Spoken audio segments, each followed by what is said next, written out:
It's Conduit News Radio with Paul Harrell.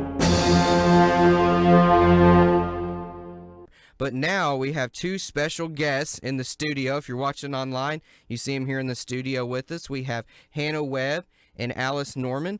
I'll just have them kind of reintroduce themselves to the audience. They've both been on the show before, but we're going to talk a little bit about free speech and their perspectives on that. But Hannah and then Alice, if you'll just kind of reintroduce yourselves to the audience and tell us more about who you are, and we'll jump into some free speech talk. Sure. So I'm Hannah Webb. Gotta bring the mic closer to myself. So I'm Hannah Webb. Again, I'm kind of a veteran of the show, and I'm always happy to be here. I served this last year, my senior year of college, as the Arkansas State College Republican Chair. And now I'm going to make the big girl transition into law school. So that's what's going on in my life right now. Great. My name is Alice Norman. I recently graduated from Ole Miss this past May, and now I'm working for political strategies and communications. So just loving life and finally living the adult world, which has been new and scary all at the same time.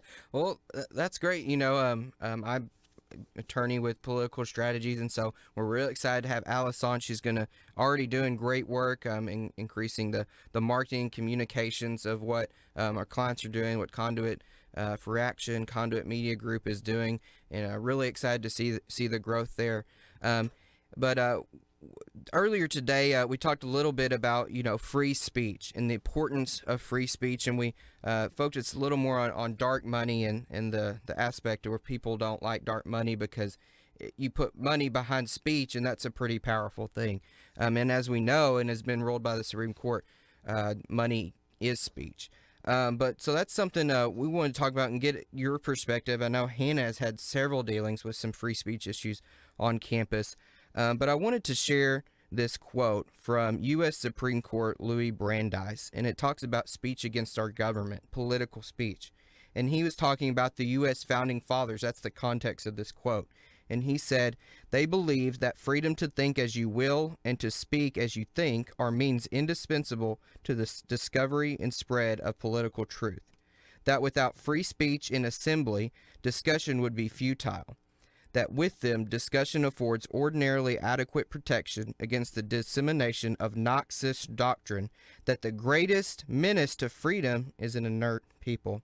Believing in the power of reason as applied through public discussion, they eschewed silence coerced by law, the argument of force in its worst form."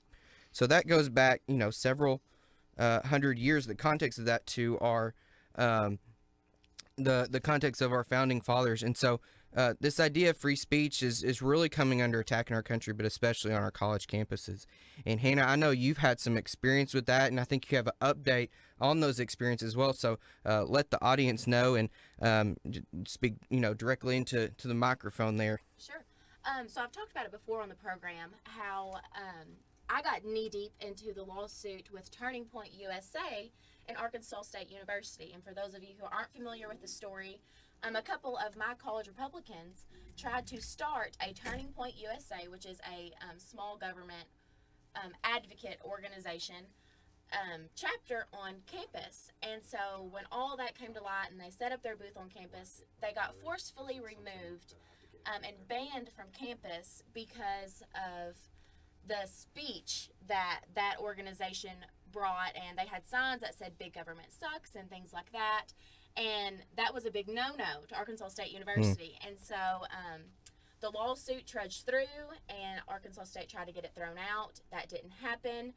And so my most recent update has been that Arkansas State has agreed to comply and write a new free speech policy under the guidance of legislation. So they want the legislators to pass a model for them to kind of mirror their new free speech policy off of. So that's a victory for us. Yeah, absolutely. And we're really excited about that. And so I'm very interested and eager to see how that plays out. And something I have not ever talked about on air was back before Jan Morgan announced that she was actually running for governor. And we had our first initial meeting that I've talked about a little bit, where the college Republicans got to meet with Jan before she ever announced, and we got to hear her out and hear her policies and her ideas about things, which is when she hooked me in to be a supporter. When it first the initial talks of her coming on, possibly coming on campus, which we ended up not doing. We met off campus.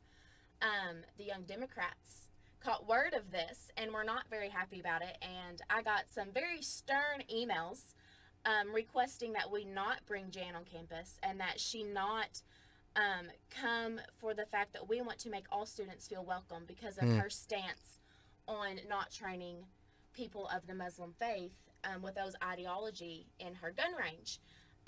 So that turned into a very interesting discussion.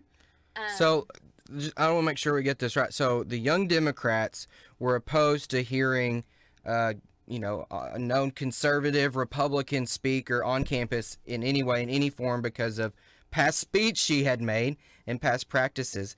Did I understand that right? They flat out asked me, we ask that you do not bring her on campus, point blank. And I mean, I have the exact emails that I would be happy to share with everyone. But they did not even want her to come and speak on campus to eliminate the possibility that somebody feel uncomfortable by her presence.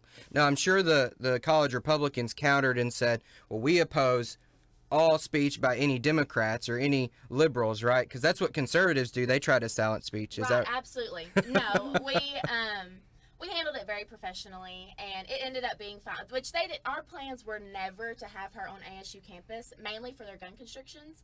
And we didn't want anything unsafe for the fact that they couldn't defend themselves if something were to happen. So we had already chose to use a third-party site, but they were not aware of that. So I let her give her a little spiel, and it was all good and fine. But it was just another chance to stop us from bringing our ideals to campus and expressing that with everyone else. wow? It really reminds me of that quote, I may not agree with what you have to say, but I'll fight for your right to say it, and what does it mean to legislate policy about, what free speech is, like how do you put confines on that? It should just be an open right, how do you say this is what you can say and this is what you can't say? I mean, that kind of takes out the definition of free. Yeah, I kind of hope that legislation says, see the First Amendment or free speech, period. Nothing, we don't need more than that. We don't need any ambiguity in that. Well, ASU's original free speech policy is very interesting. It basically, and I'm paraphrasing here, says that we recognize your right to free speech. However, Arkansas State University is not a public forum, and you can only express free speech in designated areas with our permission. So that was our original free speech policy, which is very obviously very broken. Okay. Well, Hannah and Alice, if you'll stick with us, we'll come back after this break and talk some more about some issues and hear some more about Alice's perspective. But we got to go to a break right now. This is Conduit News Radio with Paul Harrell. This is Josh Waters filling in for Paul today, and we'll be right back after this.